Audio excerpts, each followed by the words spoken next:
And it's showtime. So I can see the little red dot in the top left-hand corner for me, says live. So we shouldn't be talking to ourselves, although there is always the possibility that we are. So if anybody is watching this and they can hear us, then please drop us a little comment just to show that we are live and we're streaming. So today I've got a really interesting panel that we're going to be hosting around CX trends for 2026. And we'll be doing that in the medium of with Jimmy and Steve Morrell. So I am really fortunate enough to have Steve Morrell joining me today, who's the first time that Steve's been on the Contact Center Network.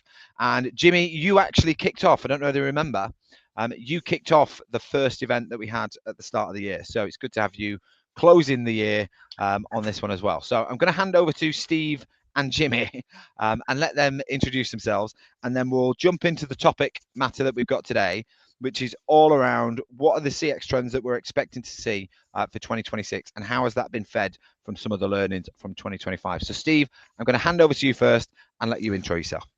Okay, thank you very much, Gary. Hello, everyone. Steve Morrell, Managing Director of ContactAble. So we come up for 25 years in January. What we do is survey hundreds of contact centers, thousands of customers each year. And from that, we provide primary research-based data and insight about contact center and CX. We have a brand new report out, the UK CX Decision Makers Guide. Quite a lot of what I'm going to be talking about today is based on that, and I hope the guys come along with me for the ride. Yep, that's me. Brilliant. And Jimmy, I know a lot of people have probably seen you before, but tell them a little bit about yourself. Yeah, absolutely bored to death of me. But yeah, nice to bookend the year. So hi everybody, I'm Jimmy Hosang. I'm the founder and CEO of Mojo CX, an agentic AI platform based out of Manchester, working in contact centers to do a few different things. So first of all is conversational guidance and next best action. Second element is around speech and text analytics and keeping your agents on track. And then the final piece is around targeted coaching. And yeah, really looking forward to the conversation. Fantastic. So let's dive into some of the meat of the conversation. And one of the things that came out of your decision makers guide, Steve, was that there was a real theme around how humans and AI need to synergize to help really define great CX. Yep. And it demonstrated a little bit that there is almost like an acceleration of AI adoption, particularly in some of the self-serve, QA, and workforce optimization pieces. So I just wanted to start that off as a bit of a discussion point in that how can contact centers, I suppose, almost kind of bring in some of that emotional intelligence and brand empathy, as well as balancing AI, and what are some of the things that came out of your report that we need to think about for 2026? Yeah, absolutely. Thank you.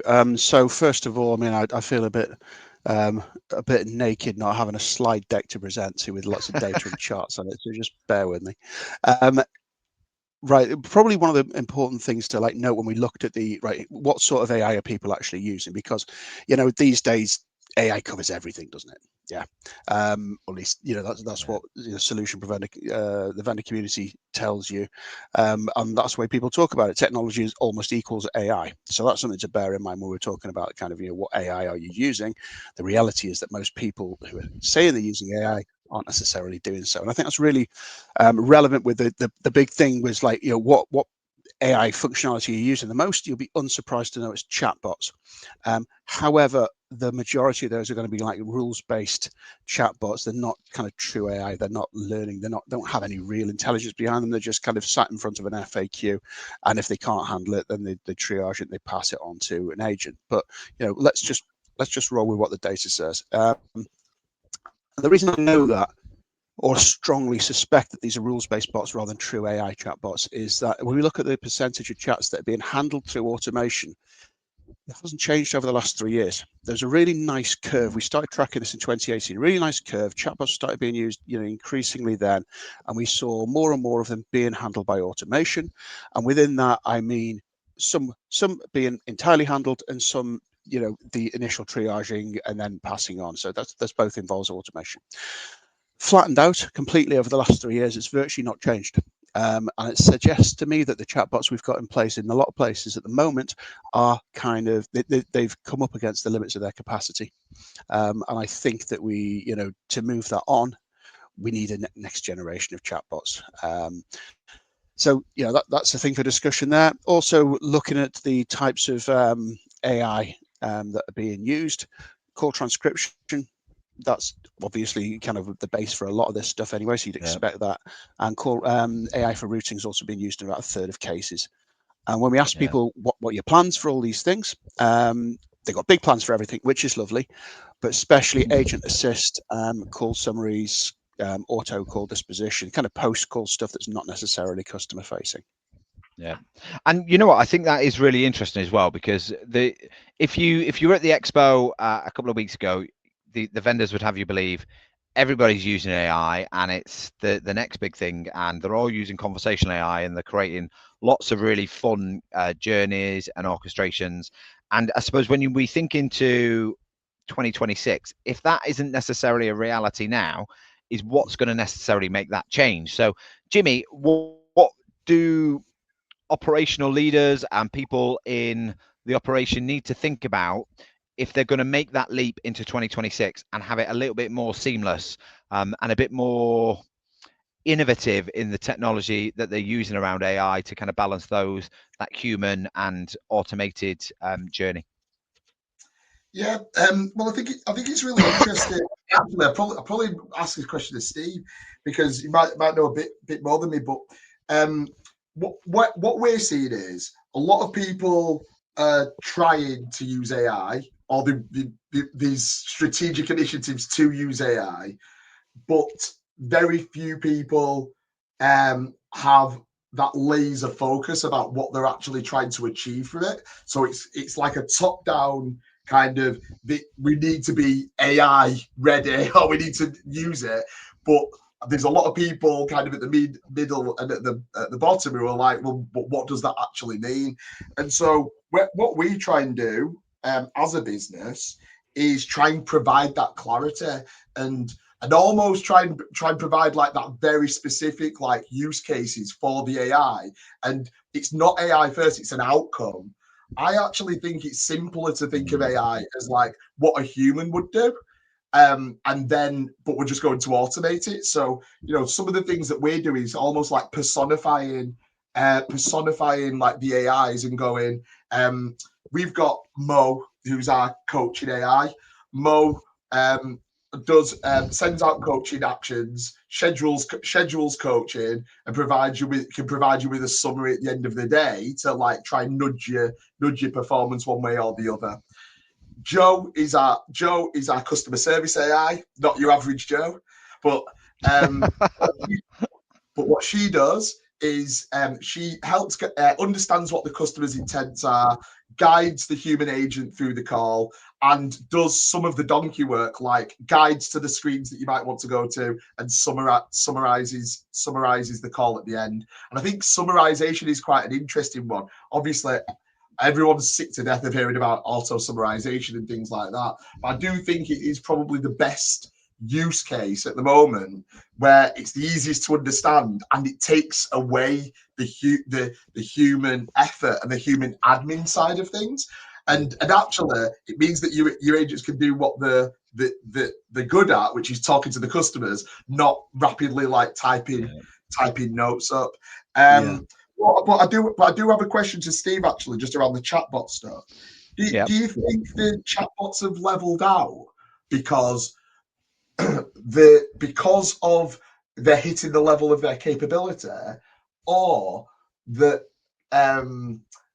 companies aren't confident enough to allow the chatbots to actually perform actions that might be like revenue impacting, more sensitive? Yeah, that's a really good point. I don't have data on that. I've only got an opinion. I think it's a mixture of both. mixture of both. Because to be honest with you, and looking at it from a customer's point of view, so there's something else you haven't talked about there is like, what is the customer on a website that sees a chatbot? And frankly, most chatbots look the same. They might have an avatar or something like that, but they're a box. You type stuff into it, yeah. And you don't know as the customer whether it's after keywords, whether it can like literally do everything for you. You don't know looking at that, but you've been trained over the years that, to be honest with you, unless you're asking something that's super simple, you're not going to get the right response for it. Yeah. So customers aren't, you might have the best chatbot in the world, but people aren't going to know that because they've been trained elsewhere, industry wide, that chatbots are frankly pretty basic. So that is something that else we have to throw in there. We've got to have a customer re-education period that's not going to be short, to encourage customers how to use chatbots and voice bots properly with natural language to get them to trust it. But yeah, on the other side, you've got the business that's worried that, if you start giving the chatbot too much, it's going to go, full Terminator on you. So yes, that's why I think, going back to you're talking about the post-call stuff, call summaries, absolutely can do it. They can do it better than an agent. It's not just quicker, better. Auto disposition, you can have a list of 50 100 dispositions if you want. Your agent, most of the time you've got to pick the first one that comes to mind, aren't they? Yeah, so that's the reality of it. So so those are really, really good use cases. They're low risk, they're low impact, they're not customer facing, they've got really quick ROI, really provable ROI. So I'd say that's what I would expect to see growing the most. We asked the question about what's your desired outcomes. Oh, sorry, Gary, go on. Oh, no, go on, Steve.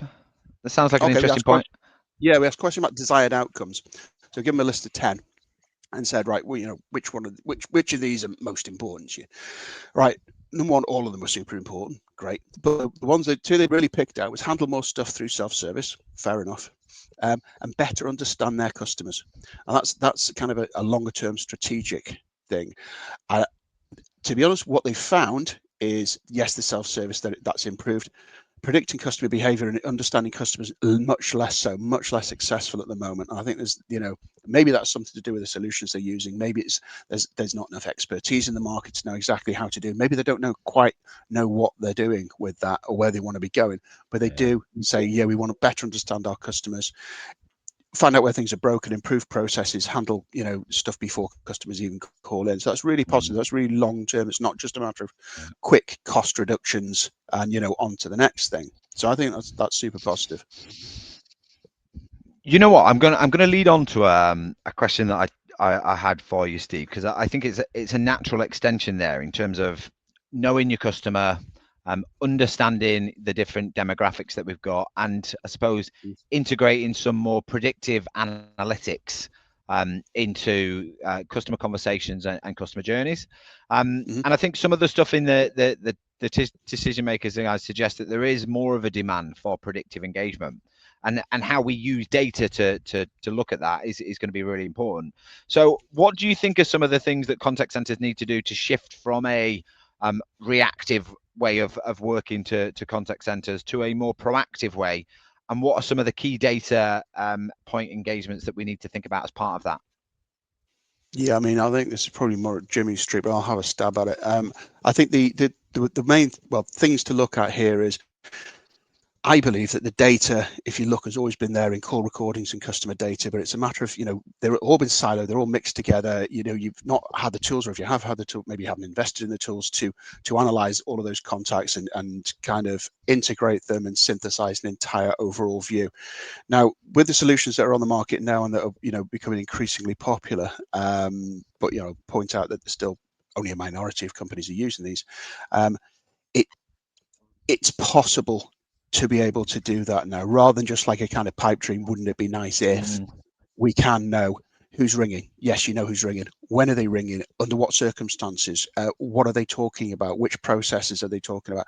Is a customer at a certain point in their life cycle of this particular demographic likely to do this? In which case, we can get predictive and proactive with them, go kind of beyond first contact resolution and get into zero contact resolutions, so they don't have to contact you at all. And obviously it's going to save customer effort, and obviously if you can identify and fix the processes causing that, then the gains are even potentially greater. So massive opportunity there, but that is much more difficult, a longer term game than the likes of summarize this call. The two completely different things. I think as well. Go on, Jimmy. I was just going to say on that one, because I think your point around predictive analytics, and I really like what you're saying there around zero contact rate, Steve, and in that kind of predictive element, an interesting one. But what's your take on that as a concept, Jimmy, in terms of predictive analytics and data that we need to be better orchestrating? Yeah, I think we've it's almost a bit like to Steve's point. We've created behaviors within our customer base around they don't want to contact us because they think it's going to be exceptionally painful, and we've made it really difficult for the customers to speak to us to solve a problem, and therefore like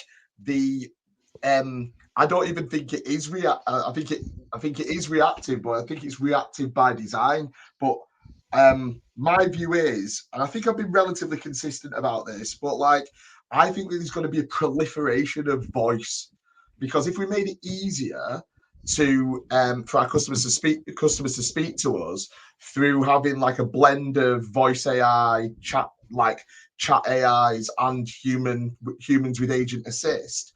If you made it easier for your customers to contact you, then I think you'll see a proliferation of contacts, because customers initially want to speak to people to seek resolution, and that's slightly different. That's slightly different in slightly different kind of sectors as well. Like obviously, maybe fast fashion or things like that is slightly different, but in different kind of markets, insurance, like claims, for travel, like flight companies and things like that, people have an urgent need to like find something out and they want to contact you. It took me an absolute age to get through when like a connecting flight had been cancelled like a year or so ago, and it was so annoying. I couldn't find a phone number for people and stuff like that. So I think we've made it difficult. We've not only made it difficult for customers to talk to us, but we've also made it like harder for ourselves to react, because we put up so many barriers. We're like surprised that the customers called. But that with that in mind, I do think like understanding the reasons why a customer might call through like the use of their data, like different spending patterns and things like that, and then preemptively contacting them and managing the flows is I don't think it's a million miles away. And actually I think companies right now may start to go too far the other way. So what you're seeing now is lots of companies doing AI outbound and potentially bombarding customers with AI outbound agents. Now that they can do it, they've not got the optimization. So it's not a very coherent answer there, but I do think like we've made it difficult for ourselves in terms of the reactive stuff. There's an optimum point in the middle, but right now, because of potentially regulation and things like that, I'm seeing like all of the inverse behavior where we're going out and we're bombarding people with voice AI calls. So Jimmy, you used the word there, you talked about the proliferation of voice is what you're predicting in 2026. Whereas if you speak to a lot of people, they might be telling you that voice is dead, or dead or dying, is the phrase you might use. If I was going to ask you around kind of how that kind of, I suppose that with all the what you're talking about there in terms of AI outbound and the stuff that we're seeing on digital growth, it's interesting when you look at some of the data that comes from Steve's findings, is that voice still remains the most trusted escalation channel. Thinking into 2026 and thinking about some of the challenges that we're going to be facing with costs and operational efficiencies, and with your comments in mind there around the proliferation of voice, because we are maybe taking away some of that simple stuff by digital. What's your thoughts there on voice being something that's on its way out, or is it something that just needs to be redefined? For me, for you, voice is the easiest way to get something done. We've just made it hard to talk to people, but the way that you know that voice is not dead and voice will be the primary communication method is this. It's your Alexas at home, or it's your Google Homes, or it's your Siri devices and things like that. Like if the big tech companies even thought voice was dead, then why do we have all of these gadgets in our homes and connected to our household electronics, enabling us to like order things through them and stuff like that? So I think that this is it, and it's also incredibly easy. So it's easier for me to use this. I've had to unplug it so I can say Alexa, and something doesn't click on. But it's incredibly easy for me to go, Alexa, please call XYZ Insurance. I want to discuss my renewal, and go through this rather than even picking up my phone and like trying to type it or trying to search. So I think that. I think we need to make it. I think that voice will be the primary communication method, and like if I put my not my tinfoil hat on, but like put my binoculars on a little bit further in the future, I think it'll be voice coupled with things like augmented reality with some like glasses and things like that, where if you needed to share some information, it can be flicked onto your glasses or onto a wearable or something like that. But voice will be the primary communication method. Yeah. And Steve, from from the research that you've done and the data that you're seeing, what are some of the reasons do you think that customers are still saying that voice is the channel for them, even moving on into 2026? And I imagine probably it'll be very, very similar in 2027. What are some of the things that you're hearing from the research? Yeah. So I just want to kind of 100% back Jimmy there. Voice isn't dead. It's not even poorly. Yeah. You've got what we tracked this since 2004. So is one of the things we do know something about. Proportion of inbound interactions through various channels. Over the past few years, it's been pretty flat, to be honest with you, a few ups and downs, but it's about 70% is through voice, and that does include a small proportion through voice self-service. And I'll be crystal clear with you, it does not include web self-service because they're really, really difficult to quantify and track. So this is like digital channels, email, web chat, social media, live voice, telephony, letters, things like letters. We only stopped doing fax last year. So what we've seen is, yes, there's a flattening out. So why is that? And then we ask the customers, 1,000 customers, we give them various scenarios. You say, right, there's a high emotional one, there's a high urgency one, and there's high complexity. Which challenge do you want to use? And we've asked them that since 2018. That changed a lot during the pandemic. A lot changed during the pandemic. Crazy times, yeah. So we expected to see it revert to the historical norms after that, and it hasn't done. So what we do see is a customer desire for voice for urgent and especially for complex inquiries went through the roof and stays there. It is interesting though to note, because we track this in the US as well. It's the same thing in the US, in fact even stronger. In the US though, when you're looking at the highly emotional ones, which is like normally complaints, the US are mad keen on phone. I think this is probably a cultural difference. UK chooses email. Doesn't like to ring people up and have a bit of a shout at them in the main. We'll put everything down. We'll have a good old vent on email, bang it off, and it's like the paper trail now. Yeah. Well, paper trail. I think we're just polite. I don't think we'll cause argy-bargy. And then when you ask the businesses, we get the same sort of thing. We say, right, okay, imagine these scenarios. Be honest with us. Which channel is it best for a customer to come in on? And 71% of businesses say that phone's best for complex, 73% for urgent, and 81% for emotional issues. So the customers are saying phone's best, and the business are like going, yeah, you're right. So, is it dead? I don't think so. And why voice? I think Jamie touched on it.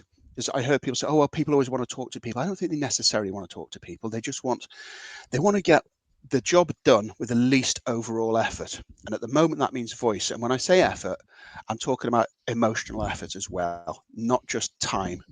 So, it's dead easy to bang out an email. You said, right, okay, well, that's that done. And then 2 minutes later, you're thinking, should I ring them? When are they going to get back to me?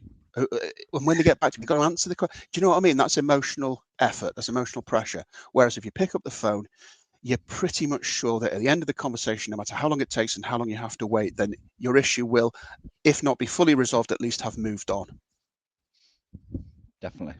And you know what? I think you're spot on in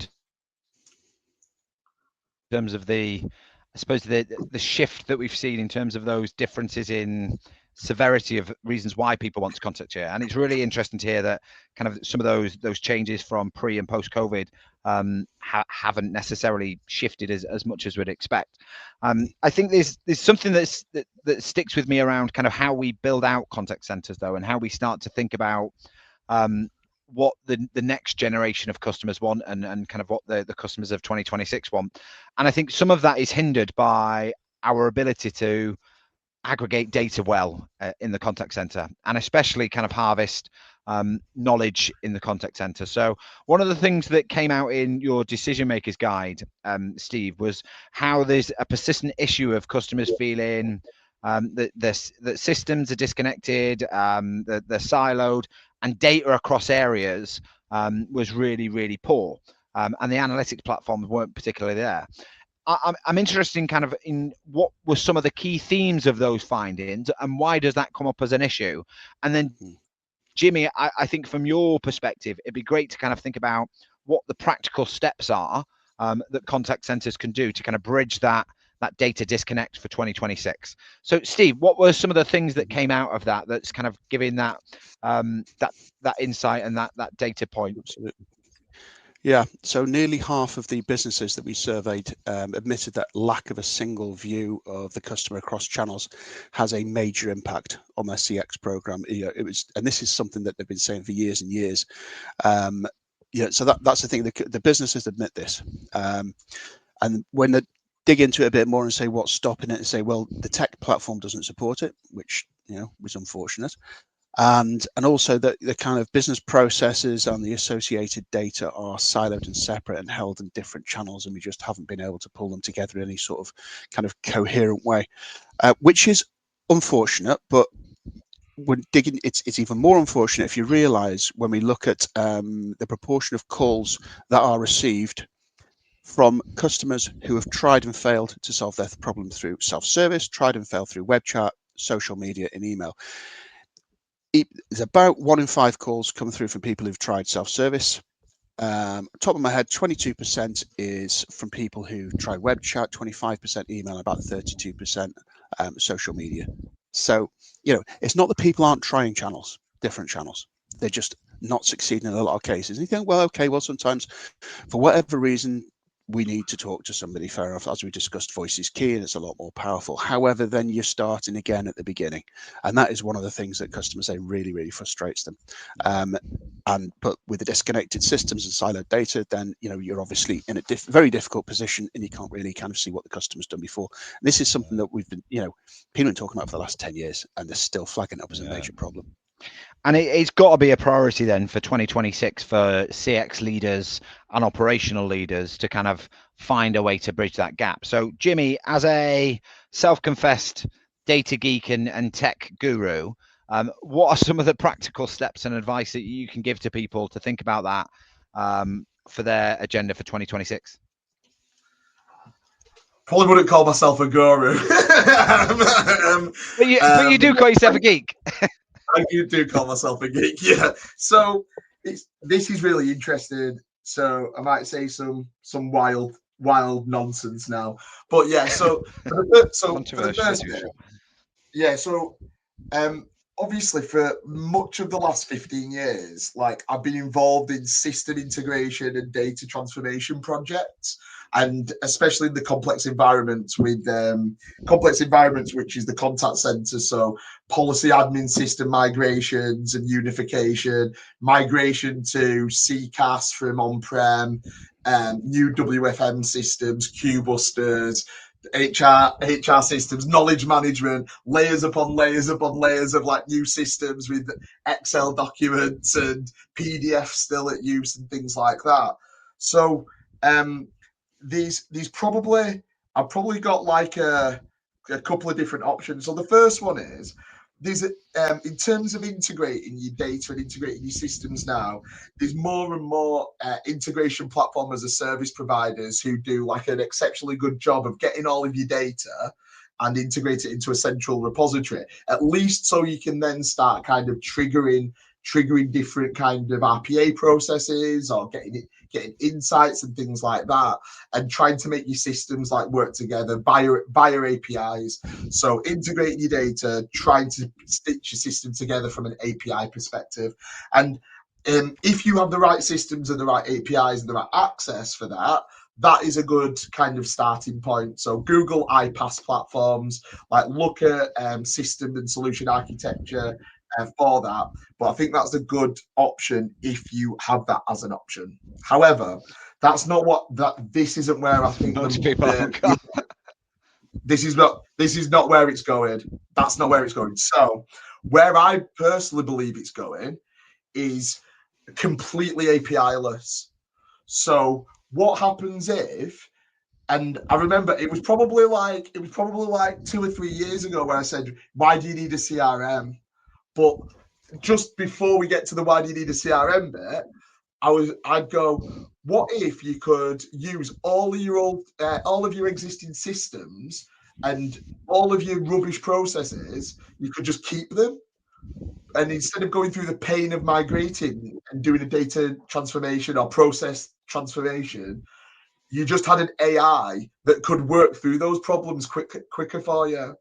So with the latest agent assist tools that we're looking at, when you combine those with an agentic browser, your agent doesn't have the barrier of having to go into multiple different systems. The agent can just speak to a customer, and in the background, your agentic browser, the AI that's controlling your agentic browser, can just go through all of these different systems. It can update multiple data in multiple different systems.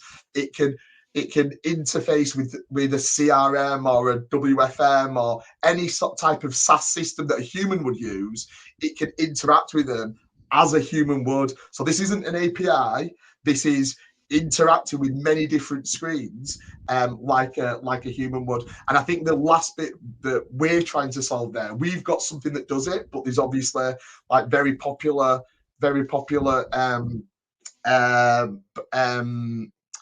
browsers now that can do it. ChatGPT Atlas was one that was announced, which is an agentic browser. So what happens if you didn't have to go through the pain of the data transformation? You could just live with your systems and it still works. I think that's my second point. But my final point, which is a bit more like out there, is, but why, beyond that, why do you need the systems at all? So I think where you will get to a point is almost, the personification of the AI. Like, what happens if your AI is the person from 50, 60, 70 years ago who listened to the customer, wrote everything down, and then just stored it somewhere, so didn't need to interact through a web browser or anything. It's an AI that understands all of the context, understands all of the information, and then just puts that into a data repository, which can be retrieved by any AI at any given point in time, and it interfaces it like a human. And again, just doing my mad ideas, because all of the we said 2026, Jimmy, not 2030. No, but this is stuff that can be done now. I think the most ambitious companies starting today will be thinking, why do I need to spend all of this money on my CRM and my CCaaS? Because this is another thing. We'll have human AI concierges. So I'll have my Siri, who I'll go, I've just changed house. Can you just contact all of my utility companies, insurance companies, and go and change my address for all of them? And then that can speak to an AI on the other side, which will just go and take that information, change the address, interface with all of the data, and then save it down. And I think it will get to that. That's no CCaaS. It's peer-to-peer, AI to AI, or human to AI in different forms. And without Steve, I'm really interested. I mean, Jim just painted a really interesting state of the nation there in terms of what the world could look like. You, in your research, do heaps of interviews and surveys and ask questions. Do you think CX leaders are ready for what Jimmy's just highlighted there? Are you hearing that that's an appetite? Is that a direction that they're willing and wanting to go in, or do you hear that they're still a bit maybe stuck in on-premise solutions and not perhaps even in the cloud? Yeah, no, I think cloud is pretty well established now, not for everybody, obviously. It was really interesting to hear what Jimmy said, Dan, to be honest with you, because the first piece of work I did when I started Contact Babel in 2001 was to write a book about what's going to happen 20 years later. And one of the things I predicted then was I called it E2E. So, you know, because e-commerce, that was what it was then. And it was exactly what Jimmy said there. It's basically, yeah, you've got systems talking to systems, or maybe in some cases, your system as a customer, your Siri or whatever, ringing up and actually talking to a live human agent and then providing things back to you. So yes, that's right. I think it's 2030. I think is extremely optimistic, but that's just me. I'm you know, I've been around long enough to see that things don't happen quite as quickly as, you know, people predict. I could be wrong. It's happened. But yeah, I'd say the trajectory is definitely heading in that direction. But, you know, anybody listening to this, if they're still thinking, what the hell are we going to do with AI? Don't worry, because 90% of businesses probably are in that situation, or contact centers are probably in that situation. So it's not, I don't think you've not missed the boat on this. We're at the foot of an extremely large mountain that not only can you not see the top of, but it's actually still being built as we speak. If you build mountains, it's a poor analogy, but you get what I'm saying.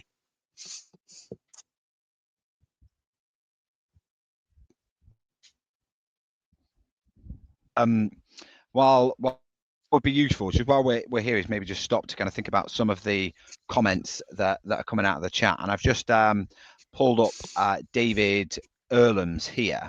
And I think he kind of summarizes this first half quite well in terms of, is there a little bit of an undercurrent of CX leaders struggling with balancing service quality with efficiency returns? And is there a broader absence of a playbook for its deployment? And he says it's interesting specifically for what you're doing there, Steve, to note that a lot of your findings on the suboptimal CX returns around retention, attraction, etc., organizations are actually chasing those quick wins and efficiency gains. So he's asking there, how would you suggest CX leaders structure arguments to overcome the understandable challenges to deliver early cost reductions? That is a really good question. Oh, sorry, can I dig in first then?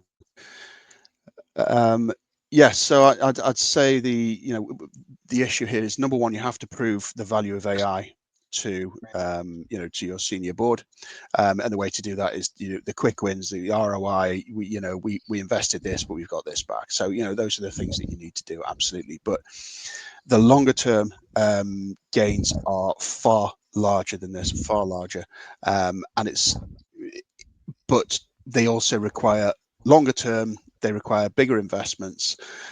So I think, at the moment, yes, I totally understand what David's saying there. I think at the moment that most businesses just have to focus on how can we do quick wins, get people on board with AI, make sure it works, make sure customers are happy with it, have a demonstrable return, and then kind of build on that.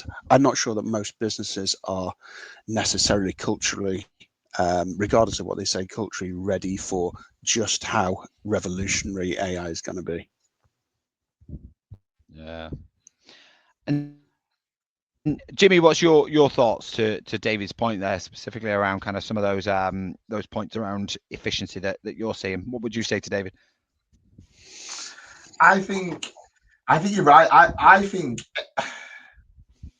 think businesses can be really, really stupid, and like we force people down self-serve paths, and to different degrees, like rubbish or semi-successful chatbots to deflect demand.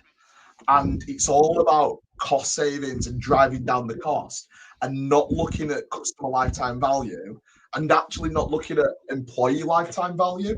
I've said before, it could be very, people are going, oh well, we can migrate the simple stuff online to self-serve, but sometimes the simple conversation is the one that you can upsell on, and it's the one that you can cross-sell on and stuff. Yeah. So I feel the pain, and we constantly talk about the operations as a cost center, but it should be seen as a profit center. So at the risk of repeating myself, I think that I think you can go.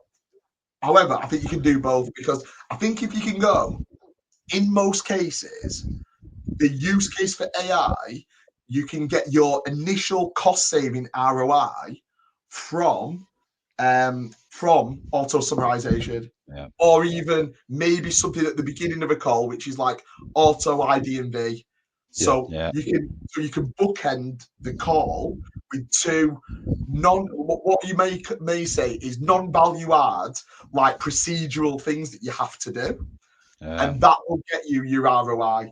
Then I think that gives you the leeway and the time to work on your CX metrics and how it can be, and how you can drive a CX agenda. But I'll be dead honest with everybody on this call and stuff like that.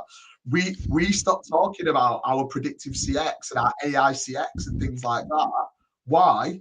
Because everybody only wanted to talk about the cost savings. so I feel your pain, David. Yeah, and I think there's an interesting point here from Rowan that kind of supports a lot of what we were saying around voice being the primary form of communication, and how it's unlikely to be phased out. Rowan thinks unless we become telepathic, we're always going to have that need to connect with people, and voice is still the best way to do that. So I think that's a really good point that kind of echoes some of the stuff that we've said. Would you agree with that, Steve? Yeah, 100%. I just think it's a matter of you can speak quicker than you can type. Frankly, even though I've been doing typing for 40 years, I'm still hopelessly bad at it. It's just, it's, of course, you speak and you get nuances and things like that. It's just a matter of making voice easier for people to use. And so I don't personally think that the changes we've seen, 70% voice, 30% digital, I'm not seeing any evidence to suggest that those are going to change enormously. Certainly not kind of flipping around or anything like that. Obviously everyone's got an opinion, but I'll let you know in 10 years time, shall I? Yeah, absolutely. We'll have this one in 10 years time from here. We'll have that same conversation. I wanted to talk a little bit about the measurement strategies for people for 2026, because there was some interesting stuff that came out of the Decision Makers Guide around where some of those CX success matrix or metrics even need to shift. And obviously there is a big focus on things like NPS. There's a big focus from a planning point of view around AHT being something that is a dominant metric that's going to help us plan, especially considering the voice channel is so strong. But there is some sense in the report that there's a shift towards different types of metrics, Steve. And I'm interested to get your thoughts on what the CX success metrics that we need to be looking at for 2026 are, and what you're hearing from people across your panel. Absolutely. We asked a nice question. I like it because it puts people into a corner. It doesn't let them dither about it. So he said, right, which single metric do you use C-level, does your board most judge the success or otherwise of your CX program? We give them a big long list of stuff.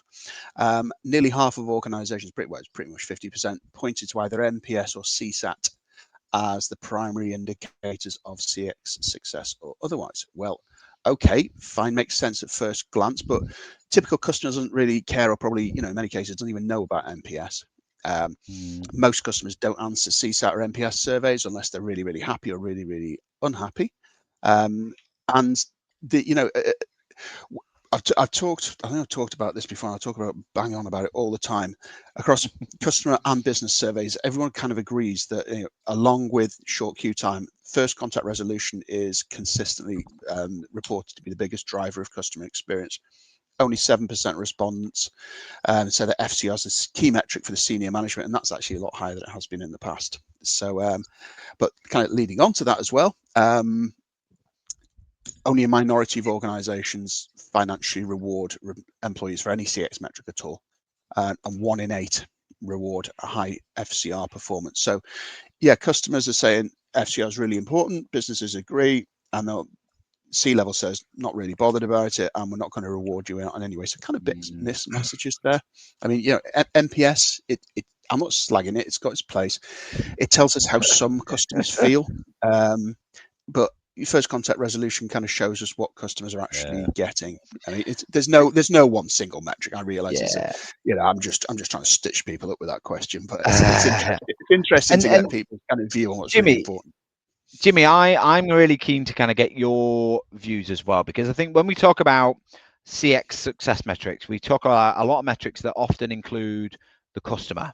Whereas actual fact, a lot of the stuff that we are seeing now within the contact center is almost like agentless, or it's agentic, and it's more self-serve. So thinking about that into 2026, how do you think CX success metrics need to change to reflect the changing technology mediums that we've got across the contact center? What's your thoughts on what maybe we should be measuring perhaps differently? I'm going to be harsher than Steve. NPS is nonsense. NPS is nonsense, right? It is nonsense. Apologies to all the CX professionals who are watching.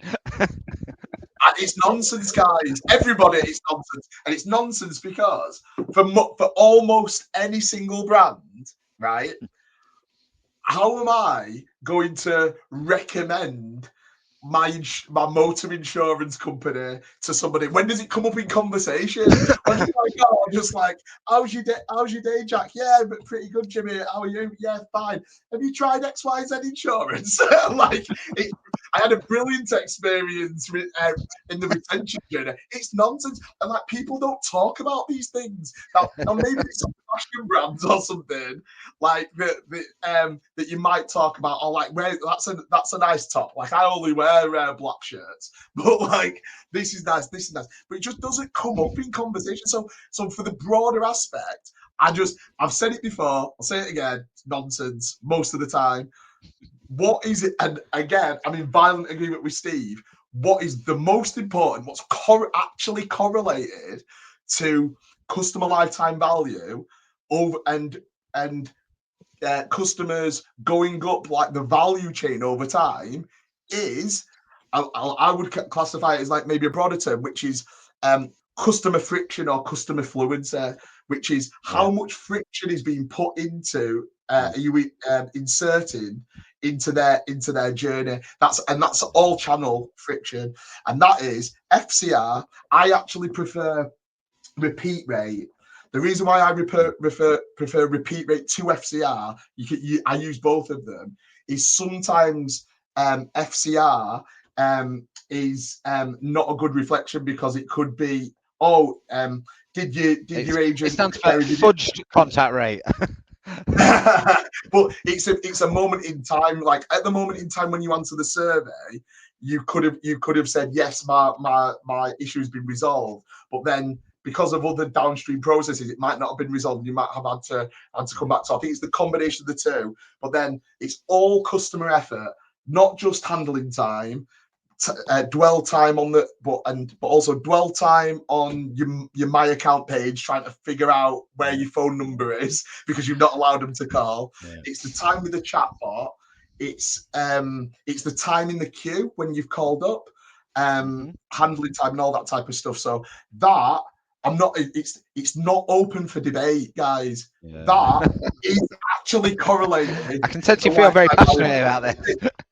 It's like the data science, put my data science hat on. We can talk about NPS till the cows come home, but customer friction, that is what impacts your actual revenue and your lifetime value. And the other thing that I'm hearing a lot of people talk about, favorably and unfavorably at times, is containment rate in digital journeys as well. Is that something that we should be actively tracking and actively measuring for 2026? Do you think, given the kind of the nature of some of the self-serve and the chatbot journeys and the conversational chatbots that we've got, should we be more actively focusing on that containment rate for customers? Containment sounds like a prison, Gary. Exactly what I was going to say. It's like, what are we trying to have Elaine Lee shouting at me next for deflection? What are we trying to contain? We're trying to contain the customer resolving their issue in the easiest manner. It's a madness. It's a madness. Sorry, I jumped in there, Steve. I think probably you. No, Let's not introduce more metrics than we need to. Then I have to be more diplomatic than you. But yeah, I was thinking, containment. Not sure about that one. I mean, it's important to know if your self-service is working properly or not. Yeah, but as I've said, you've got the 20 to 25% of people that have tried and failed beforehand. So maybe there's a nuanced thing there, isn't it? It's not just a matter of you contain 100% of customers by not putting a phone number on your website. But does that mean you're succeeding? Absolutely. I've got a couple more questions. We've got 10 more minutes left. I've got a couple of questions that I want to get your insights on. And I think there's some stuff around, I suppose, the compliance aspect of a lot of how customers work dictates how much they can integrate into systems, how much they can deploy chatbots, how they use different types of technologies, and some of the FCA and data privacy regulations, and how open and transparent we need to be with the use of AI is becoming much more of a front and center topic. And I'm interested, Steve, in your perspective from the people that you're speaking to, what they're saying and what they might be. Yeah. So there's some elements to this side I kind of know more about. People do to orchestrate those journeys in a compliant way. So what's your thoughts, Steve? Yep. So I've got some. I just, rather than talk about opinion, I talk about the data I've got, and and I'm sure Jimmy's got views on other things. Oh, that was said that in a polite way, Jimmy. Right. So what I want to talk about, we surveyed 1,000 customers and we asked them lots of questions about how they experience AI, what they think of it, what they're worried about, what they're cool with. One of the things was, what concerns do you have about data security when you're dealing with AI? And you had there 60% of customers being either concerned or very concerned. Now, interestingly, there was not a huge difference between age group. I would have thought, because when I ask these questions, I'm kind of thinking, I know what I'm going to get here. Sometimes I'm right. This time I wasn't. I think the people in the youngest age groups as well they're much more kind of, they are technically savvy. They understand. They keep up to date with this stuff. Probably better than a lot of us of the more mature generations do. So they are just as concerned about the data security as anybody else. So I think when you're implementing AI, we have to be not just obviously secure and safe, but you have to show that you're being secure and safe, and really, kick it to a far end. So that's one thing I wanted to bring here. What was the other one I wanted to look? Back in the day, 2 or 3 years ago, I think there were kind of concern. It wasn't really. People were still arguing: should we make the use of AI clear? Should we try to hide it? Would people be all right with that? What should we really do? So one of the things the customers were most concerned about, 2/3 of customers saying, I want to know, it really bothers me to know whether or not someone I'm talking to, is it AI or is it not? And as especially I think the voice thing comes up as well. It's really difficult. We're getting close to that, very close to human. Deep fakes and cloning is ridiculous. Absolutely. The only way you're going to know if you're talking to a person is when they're talking like me and stumbling over words and things like that. So I just got rang up by what I'm almost sure was an AI before, and I put the phone down and I felt guilty, but I'm like, if that's a real person, I feel really bad about it. Oh, God, I've asked somebody if they're AI she was before, a bit too nice and friendly. So, she didn't sound like it was the 100th call of the day. So I'm like, no, you're AI. So yeah, and that is something that the older generation in particular are really, really bothered about. So if you have older customers, then yes, flag it up. This is AI. Some people might say, I don't want to do that. Definitely not. And there's a lot of over 65-year-olds don't want to deal with AI in any way, shape or form in any circumstances. Other age groups are much more cool about that. So anyway, that's what I've got to say on that. That's interesting, and I think it's interesting when you hear about the different spreads, because I think COVID did something wondrous for people who I wouldn't have ever said I'd ever think to see on Facebook. Suddenly they're on it. Like my dad's 72 and he's constantly digital now, but he doesn't necessarily do it in the right way every time, but he's become a lot more digitally savvy. But I think there are still concerns across all ages of being scammed and feeling nervous about interacting with that. So Jimmy, as somebody who specializes in conversational AI and is probably looking at the roadmap for 2026 saying, how do we introduce more voice AI perhaps into some of the solutions agentically? What's your thoughts for those that might be worried in 2026 about how they're approaching AI for use with their customers? I think it's really interesting to first of all,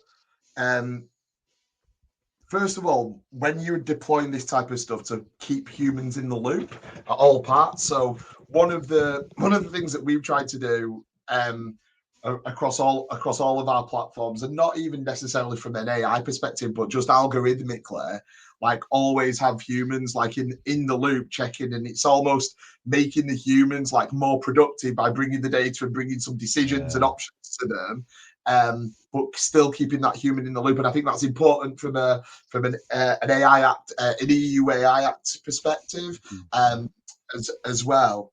I had an interesting thought yesterday. We're doing some workshops about product roadmap and stuff though, and beyond that, I had this interesting notion of just consents and opt-ins, and on a customer, from a customer perspective, them opting in for AI, and so I'll just talk about that a little bit, because what I think you'll just have, obviously people will get more used to it over time, but I think there's a very, very specific, there's a very attractive pull to use AI because of convenience.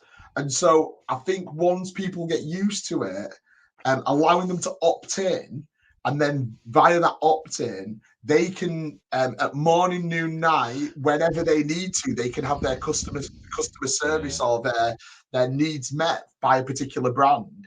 I think that from a convenience point of view, that will like lead the market, and all of this is about convenience. So it's almost, if you allow an opt-in to begin with and a consent, so it shows that it's safe and your customers are consenting to them talking to AIs. I think then from a convenience perspective, people will then see how convenient it is, and then change the behavior. So doing it in a more organic manner than like a forced manner. And I actually want to just add one more point to that. That's from a customer. I also see it from an agent and an employee point of view as well.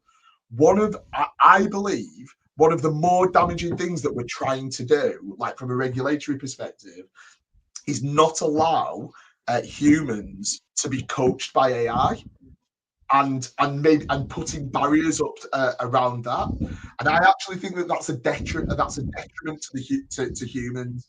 What we've seen historically, not with the AI as such, but algorithmically, is humans respond quite well to a robot telling them that the performance is down, and actually they respond a little bit better. That's very interesting. And it's less personal than your team leader, who you might have had a bit of a beef with, saying your performance is rubbish. So it's a bit less personal. And I actually think from our AI coaching's point of view, just simply saying we're not going to use like AI for performance management and stuff like that, I think wrong. I think we should be allowing employees to consent to it, obviously with the right guardrails in place from a HR point of view and employee rights point of view, but allow them to use the AI to be better. And I think that's down to consent as well, and opt-ins. Yeah. See, Gary, can I just jump in here, mate? Jump in, Steve. Thank you. I just wanted to add to what Jimmy said. There's an interesting stat I haven't thrown out, one of the few I haven't talked about.